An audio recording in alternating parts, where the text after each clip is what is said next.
afternoon to all of you. Well, as you know, we've already scheduled this webinar. I'm representing Market Xcel here, and we understand the topic is technological disruption. So in fact, the ambience that you would notice here is also a sign of disruption.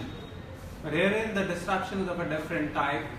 We've done disruption in the office space, not using technology as a platform. So there are disruptions all the way that are good, some are bad. It has mixed ramifications for all of us. So I'm herein going to be presenting certain thoughts, certain food for thought that possibly you may wish to react, contribute, and add a perspective to. So we all have been hearing a lot about technology. Our kids talk about technology. They are in fact so infested with technology that you and I at times fail to understand, specifically a person like me, because we are a generation which is pre-liberalization, which is pre-technology, and hence we've seen both the worlds. And I think this is the right time that people like you and me take a retrospective. Why? Because we can give a perspective, future perspective, like how has the technology contributed versus what has it taken away from us. Well, so if I ask people, I've been asking a lot of my colleagues, why? Because we're into research, and hence the profession itself entails that we ask questions, wherein we don't wish to be answered. Well, I've been speaking to friends, colleagues, and asked them like, why do we use technology? Well, the obvious answer and the most potent one that you often get is it offers convenience. It is changing my world. It has changed my world. It offers seamless connectivity, lessens stress, is less time consuming. It offers me precious moments, otherwise it would have been stolen. I say, think again. Is it that what the technology is offering you? Well, some of it, of course, but most of it is not. I'll give you an example from my personal life instances, a very recent one. I drive a when I was going to my home from the office. In the evening, my car was perfect. While on the way, it started jerking. And soon I found that the acceleration pedal was not responding. I somehow managed to reach Okhla, wherein I have this Hyundai service center, and I approach the guy and say, boss, the accelerator is not working. He tests the car and says, so this has a chip, a sensor installed onto the accelerator pedal, and as the sensor is not sensing, and henceforth the car is not receiving signals that it needs acceleration versus the acceleration pedal is being implied. So what is this? This is technology disruption for a common man like me. How has it contributed? It has given me some pain. There are a lot of other examples if I were to bring to your notice. Think about the tablets, the computers that we so often use. Every year or so, we find a new version emerging and the previous version becomes redundant. A practical case here to cite is again the tablets that we use for the survey purposes. We have a huge stock of these tablets, but every time we have a mega project emerging, there's an IT guy complaining that we are third short of tablets. And the finance guy is contemplating like what went amiss. The obvious answer is the previous version is not supporting the current version of the program that is to be vested and administered. What is this? This is again a role and a part of the disruption technique or the thought. We've seen televisions evolving. We have heard of like smart televisions. I personally did a major survey across a lot of consumer markets and tried to understand how smart TVs are being used versus what is the interface.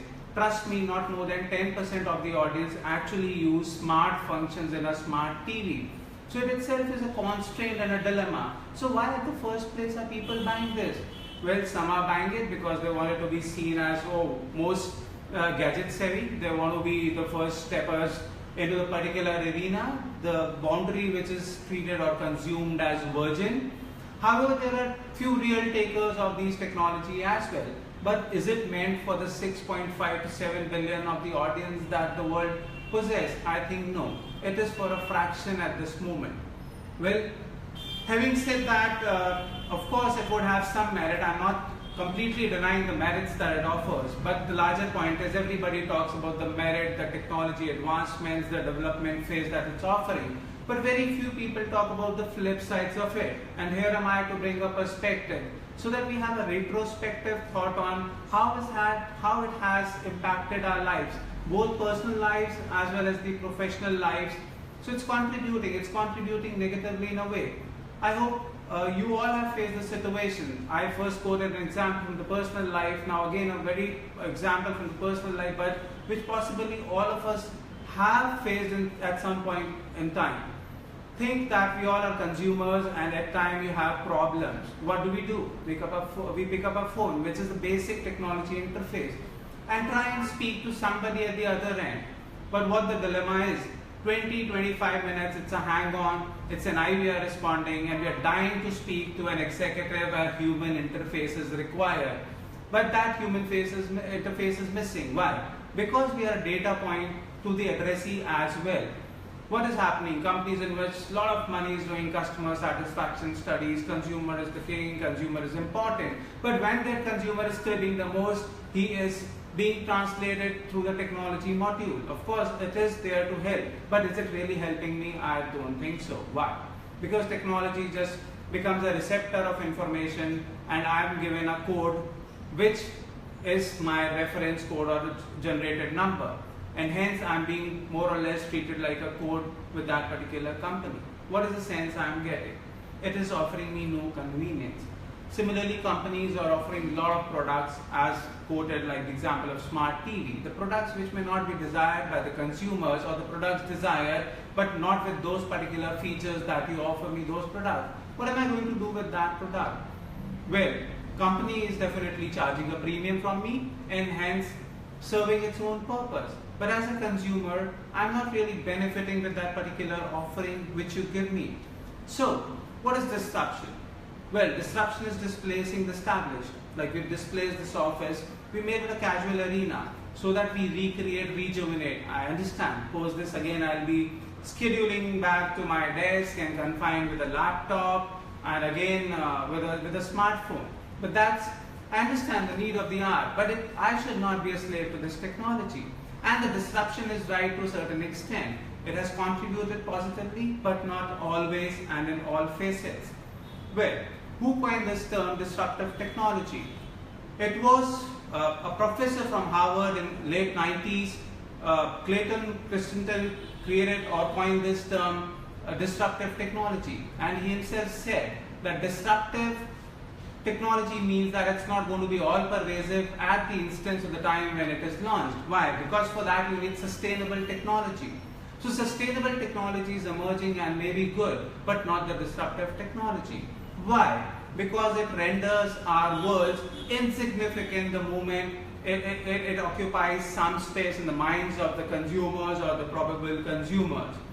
Think we all are grown up, possibly we'll be 40s, 50s, 60s, some may be young. We have kids at home.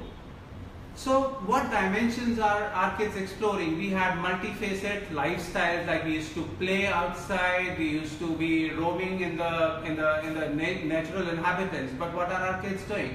For them, everything is confined to a room. You take your kids to a doctor for, say, different problems, and 8 of the 10 times doctor attributes a problem to the technology. It could be with eyes, it could be with syndrome that your reflections or your reflexes are slow, it could be pains in your neck or whatever. So half of it is attributed to technology. Of course, you would say it is we who are abusing the technology, I agree. But then we humans are attuned that way. Like we take things for granted till the time it really starts disrupting us.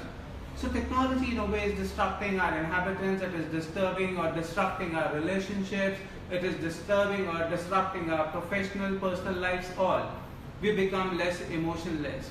And the biggest trait that a human being has, which distinguishes us from the machine, I believe, is the emotion.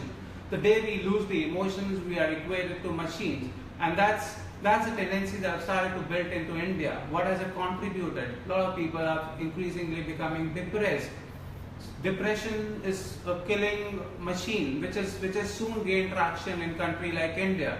We had a very strong social fabric in the past, but due to the advent of technology, we've started forgetting things. Trust me, I do not know the landline number that is displayed at my household. I cannot recollect it at that first instance. And there's nothing to laugh. There will be 10 different stories with each one of you, wherein we become so forgetful, so presumptuous in our approach. Why? Because we're relying on one little box that we term it as technology, and assume it's going to be taking care of us and every aspect of us that we so live. We have a lot of people, our wives sitting at home, not working, our kids going to school, yet not going out to play. What do we feel and see? We feel, oh, they have hundreds, 200s, 400 connections, but yes, all of us are living in isolation. There is a lack of social skill, or the very fabric that was the premise that kept us motivated moving by the day. The interactions were so very different, so very sporadic, with so much of population. So what is happening? The technology is offering us to speak more and more of less and lesser things. God has created beautiful nature. Why do we have to see it just sitting at one room only? Of course, it has certain advantages, those that couldn't travel, but that doesn't mean that we should not travel. But the syndrome is that we want everything right here, right now. That's not the things that are meant to be that way. Well, so technology is offering us constant distraction, a lot of addiction is what the emergent senses. Possibly you will have the same sense by now what I have talked versus with your own thought process. And what are we doing? We are wasting a lot of spare time even. So the time is precious, we understand, but it is important to have that spare time for yourself, for your family. But what is happening? Even if you go out for dinner, we have 10 different chat groups emerging and we're just busy posting those little selfies. Is that why have I gone out to dine with my family, or say taken my family for a trip outside the country or within the country? I think that's not the whole premise. The premise was to have space for each other, to understand each other better. Why? Because at the office or the workplace, the conversation with the personal family group is restricted. So what is happening is, if you analyze, the social media is killing. Why? Because the riots can be initiated at the spur of the moment. People do not rationalize, so they just form two sides and join hands at the jiffy, and henceforth it is creating a lot of burden and chaos in the mindsets and in the atmosphere, in the surroundings that we stay. And the most famous become most insecure. What have I done? What have we done rather? So we've started praying to these killing technology aspects, or the disruptive elements that we call. Of course, it has a lot of positives to it, like there is a contribution in the health that technology is given us. I'm not saying that it should be outrightly rejected, but as quoted with certain practical examples, it is not to be worshipped at the same time. It is offering, it has given man a progression, it has lent a great helping hand to streamline things, saving our times, giving us some comfort. But yes, we should keep technology and give the weightage and accordance that it so deserves, and not overdoing it. For if we overdo it, we are diminishing our personal traits. God has given this life, possibly the lifespan is 60 to 70 years, or maybe in developed countries it's 80 years. We have to live our lives to the fullest. And if we are just confined to one machine and one matrix alone, then I think a lot of it is that needs to be explored, will not be explored by our generations. Right. Now let's see and understand how man could create wonders besides technology also. I hope most of us would have heard about the car maker, the Bugatti. Bugatti is still revered for its marvelous designing. I hope most of you would even know that it is a handcrafted car.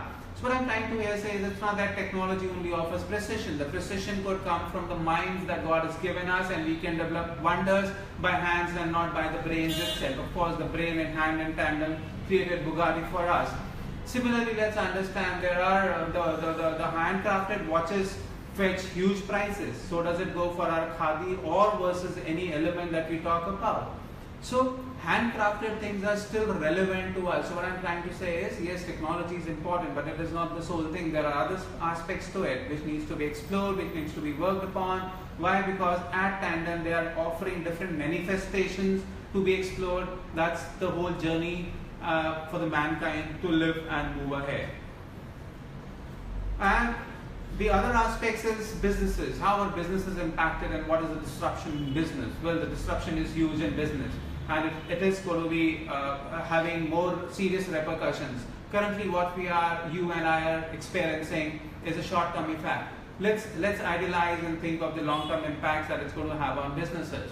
Well, some businesses have already been wiped out. The smartphone, a small device that is so vested with us in our pockets, have killed the camera industry. It has killed the music industry. The music is so free. It has killed a lot of leisure and travel industry. Why? Because people just want to be spotting things sitting at their home. So it has already started to have the killing impact. It has killed some jobs. But understand what is going to be the magnitude going forward with artificial intelligence assuming great dimensions. What is going to happen? The machine is going to guide us tomorrow. Are we really prepared for that? I think no. So what is happening is, as I said, the artificial intelligence, the bots technology, that is so very dominant, it is going to be displacing 100-year-old companies in no days. And the real example is, a lot of the companies were under threat because there was a hacking, there was a virus attack. I personally know, like one of the companies my brother works, they lost great business. They are into healthcare itself. We talked about the healthcare previously. So why and how did they lose? Actually, healthcare, as we know, has to be up all the time. And when this company got virus attack versus a coercive measure to pay the hackers, the company couldn't do at the spur of the moment, so it had to lose a lot of clients which went to the competition. So it is business disruption in matter of few hours by one shift.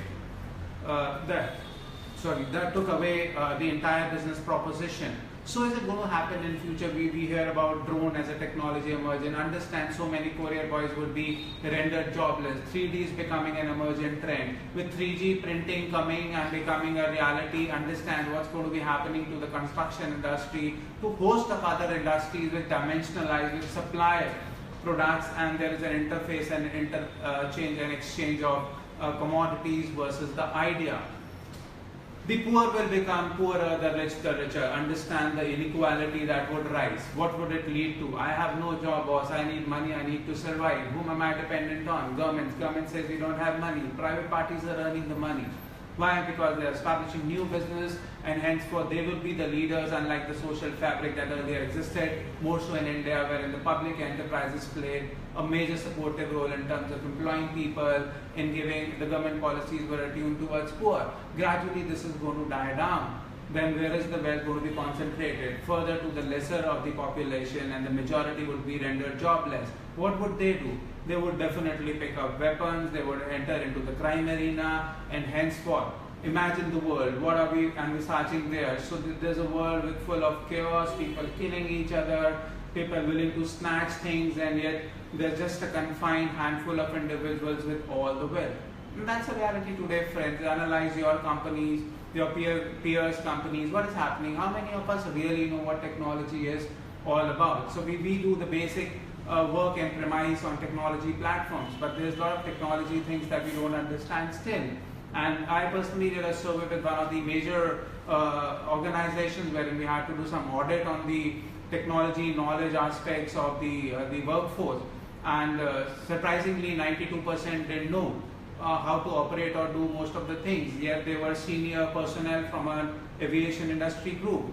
So this gives you good indications on what the actual reality is. Like, technology is the buzzword though, however it has, I agree, it's disrupted us in some way or the other, but it is yet to percolate. Once it percolates down deep and we are more entrenched, understand the repercussions it's going to have, A, on our personal lives, B, on our professional lives. I think the ramifications are going to be huge. Then one more aspect that I wish to talk here is the health. Health becomes a very important integral part, because we say health is wealth, and that's true. If we live, only then are we going to be enjoying the riches versus the fruits of what we've generated, what our ancestors generated, and what's the future that's going to be coming for us.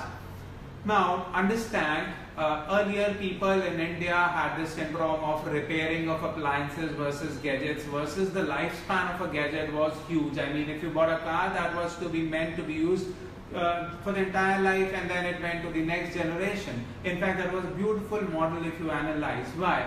Because we were less contributing to the social waste. We were not having that carbon imprint, which we now talk about reducing, and there's billions and billions and billions of dollars being spent by different governments, and there are seminars happening across the world as to how do we save the environment. But actually we all, you and me, are the first killers of the environment, because in our lifespan we will be using 20 handsets. Why? Because every year a company launches a new handset. Oh, this one is not for me. Our kids say that this is already obsolete. So she wants a new handset. So that's one example. We would want to replace our television sets every 3 years. There's a new technology emerging, and that's how the companies are baiting us to be going into new products. I understand they're slightly more efficient, but are these products altogether really removed from the environment or the system? I don't think so. In fact, 90% are not. So it's recycled here, and the recycling itself creates a lot of carbon imprints. So what are we doing? We directly or indirectly have become contributors to this chaos. This chaos that we do not envisage now, and which are going to have bigger repercussions. So what is it doing? It is fueling consumption. Unnecessary, wasteful consumption. You and I are becoming more materialistic consumers. Even if we don't need something, we need to possess it. Why? Because the other person has it. It is eroding our human character. We are becoming less emotional. I'm reiterating. So we are becoming more gadgetry oriented. Despite whether we use that particular thing, we need that particular thing or not, but we want to be seen with gadgets, and the recent, the more, the merrier. Well, I think in myths we may have some questions emerging. If I'll try and see if I could have an access to those questions and possibly try and answer those questions. Else we'll continue with the session and possibly answer one-on-one subsequently. So what are the dimensions emerging now? Not only would we say that it has killed the social fabric, the cultural fabric, the personal and the professional fabric, but it has also threatened the security. So at first instance, I ask you, like, what and the why at the first place.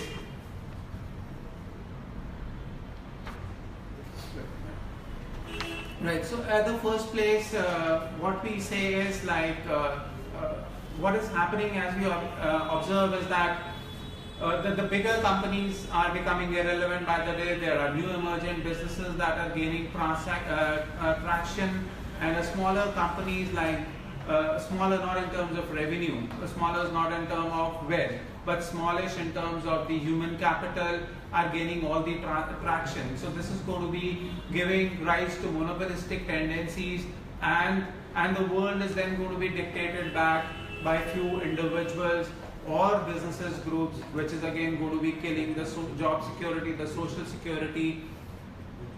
The ransomware market may thrive. Why? Because people would be rendered jobless. Then the other aspect is that we all say, oh, the labor cost is becoming cheaper by the day, and the technology is becoming. In fact, both are emergent to be becoming cheaper going by the day. But is that the case? No. Why? Because if you buy a technology, then you need to have a lot of platforms to maintain that. You have to do a lot of things. Well, I have a few questions here, friends, so I'll try and pick up those questions. The first question is an interesting one and very obvious one, like I'm using Facebook as a technology platform to communicate with all of you.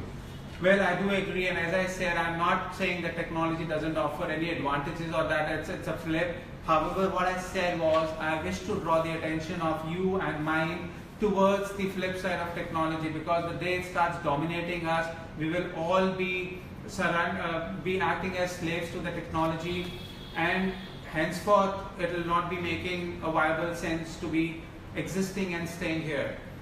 Now I wish to talk about the next generation of technology advancements that we and you have started hearing of, and as I said, the bots and the artificial intelligence is emergent. Think about the artificial intelligence. What is it offering? It is believed and said that machines have started thinking on their own. Yes, we have programmed it somehow, somewhere, but understand, and the scientists are of the belief that in the next 15 to 20 years, these technology devices may even take their own decisions. They may even start dictating or guiding mankind, people like you and me. Are we really prepared for that time to emerge? I think no. Why? Because that's very scary. We've seen all these in fiction movies, and that look the thing of the past. But trust me, for you and for me, this is emerging as harsh reality. Right. So, well, I ask you a very question, obvious question I throw at you, like, which are the technical disruptions that should come first and everywhere, and which makes markets more feasible? I think they should first come where the marketplaces are inefficient. And I have a few examples there as well. We all understand and have been using those taxi services, of course, minus those stray instances of abuse to the consumers. The Olas and the Ubers have done wonders. It saves us a lot of money, it saves us a lot of time, it saves us a lot of investment. Why? Because people don't want to go and buy cars. If you're traveling outside, that is outstation, you don't have to pay 2/4, but you pay for the direction that you're streaming or going towards. So of course technology has a lot of advantages, but yes, it should be used with a caution. And the C word is big here. Why? Because we don't want to be getting dominated by something which is creation of our own. So we created technology, and tomorrow we would like that technology respects us and behaves in a friendly manner with us. Of course, we are to be blamed. Yes, technology will think tomorrow. It has started thinking somewhere, but tomorrow let that not be the world wherein our kids are being dictated by technology and we are mood spectators. Well, with this thought, I make an end to this small chat session. I hope you found it relevant for your purpose. Thanks for participating, folks. It was indeed a pleasure speaking. I'll definitely pose an individual answers to the questions that we received during this session, and hope to see and connect with you on other platforms. Thanks, guys.